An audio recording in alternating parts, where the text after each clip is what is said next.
வங்காளதேசத்தில் நிலவும் அசாதாரண சூழல் காரணமாக இந்திய மாணவர்கள் தாயகம் திரும்பி வருவதாக அமைச்சர் செஞ்சி மஸ்தான் தெரிவித்துள்ளார். இதுகுறித்து அவர் வெளியிட்டுள்ள எக்ஸ் தள பதிவில், வங்கதேசத்தில் இருந்து தாயகம் திரும்ப முடியாமல் சிக்கியுள்ள தமிழர்களை இந்திய தூதரகத்தின் ஒத்துழைப்போடு மீட்க நடவடிக்கை மேற்கொள்ளப்பட்டுள்ளதாக அவர் கூறினார். முதற்கட்டமாக இன்று வங்காளதேசத்தில் இருந்து 2 விமானங்கள் மூலம் 35 தமிழர்கள் தாயகம் திரும்ப உள்ளதாக அவர் தெரிவித்தார். சென்னை விமான நிலையத்தில் இருந்து அவர்கள் சொந்த ஊருக்கு அனுப்பி வைக்க நடவடிக்கை எடுக்கப்பட்டுள்ளதாக அவர் குறிப்பிட்டுள்ளார். வங்கதேசத்தில் இருந்து அடுத்த கட்டமாக 60 பேரை அழைத்து வரவும் நடவடிக்கை எடுக்கப்பட்டு வருவதாக அமைச்சர் செஞ்சி மஸ்தான் தெரிவித்துள்ளார்.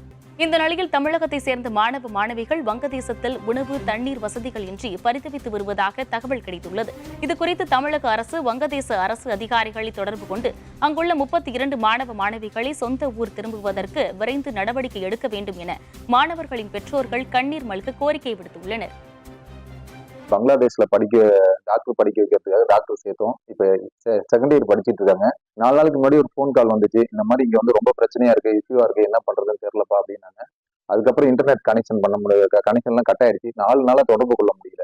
இன்னைக்கு காலையில பாத்தீங்கன்னா 7:30 மணிக்கு ஃபோன் வந்துச்சு, இந்த மாதிரி நாங்க இந்திய எல்லைக்குள்ள வந்துட்டோம், அங்கிருந்து வந்து பங்களாதேஷ் கவர்மெண்ட் வந்து எங்களை சேஃபா கொண்டு வந்து விட்டுட்டாங்க. மொத்தம் வந்து இந்தியா ஸ்டூடெண்ட்ஸ் 700 பேர், நாங்க ஒரு 32 மொத்தம் 732 பேர் வந்திருக்கோம்.